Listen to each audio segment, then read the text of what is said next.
Welcome to Suburban Death Metal Dad Bonus Tracks Episode 89, Best of Horror, October Edition.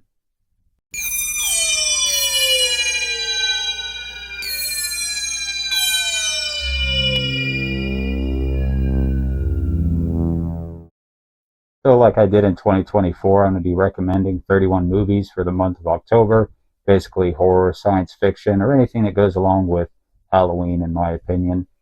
And I'll be doing this in two parts. The first part will be 16 movies, and the second part will be the remaining 15. I'm just going to give a quick overview of each movie. The Funhouse from 1981, directed by Tobe Hooper, famous for the Texas Chainsaw Massacre.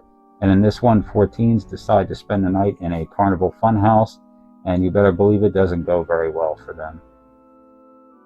Dreamcatcher from 2003, and this one's based on a Stephen King story, and I really like this one a lot, and it's based on aliens, so if you're into stuff like that, it's very cool and original in my opinion, and you can definitely recognize the story being one that was written by Stephen King, I think. Strangeland from 1998, and this one stars Dee Snider. He plays a psychopath that's really into body modification, and it gets pretty grotesque, so it's definitely one to check out. Sleepy Hollow from 1999, directed by Tim Burton, and basically the story of Ichabod Crane, and I think it's very well done, and it is family friendly. Twilight Zone the movie from 1983, and this one features 4 episodes from the original series remade here, and they're all pretty good. My favorite being Nightmare at 20,000 Feet with the creature on the wing of the plane, so it looks pretty hideous in this one compared with the original that looked kind of goofy.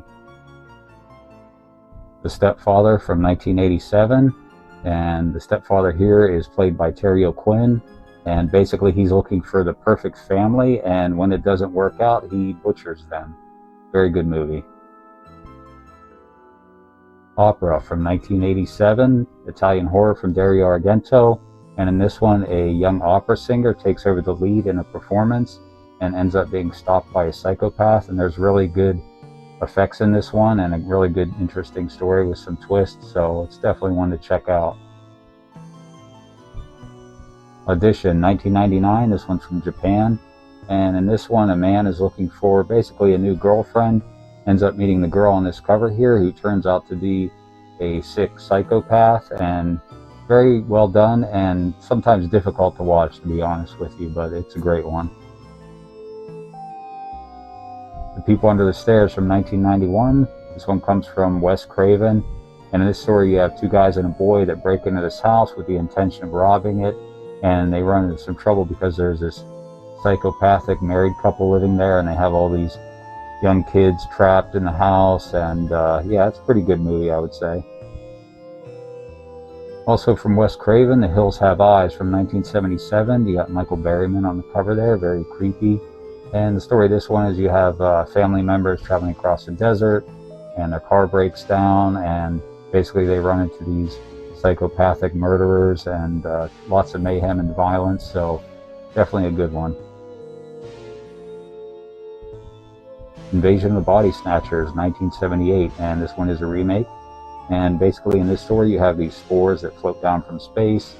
These spores turn into plants that end up cloning humans, and then the clones murder the humans, and the goal is to basically replace the whole human race with these clones. So really good story, I enjoyed it a lot. Ice Cream Man, 1995. Here you have Clint Howard plays a psychotic ice cream man that murders kids and then puts their body parts into the ice cream, and really fun and twisted movie. House from 1985, and this one you have a father who's divorced and has a son that disappeared, mysteriously moves into a house that was owned by his aunt that passes away, and all this creepy weird stuff ends up happening, and a lot of cool visual effects, and yeah, it's an enjoyable one for sure. The Blob from 1988, and this one is a remake, and I enjoyed this a lot. It has really good special effects, and there's some really funny humor in it, and some good acting, and about this blob that basically consumes people, and yeah, it's definitely one to check out.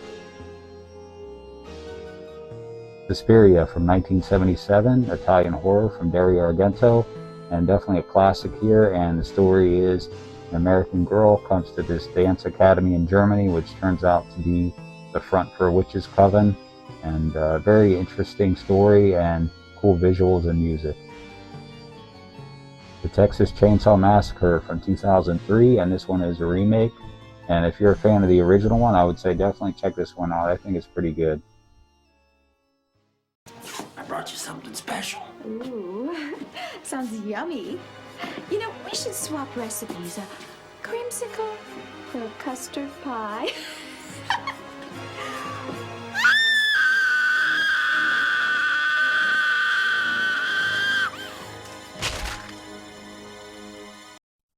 Thanks for watching, and I'll see you in the next one.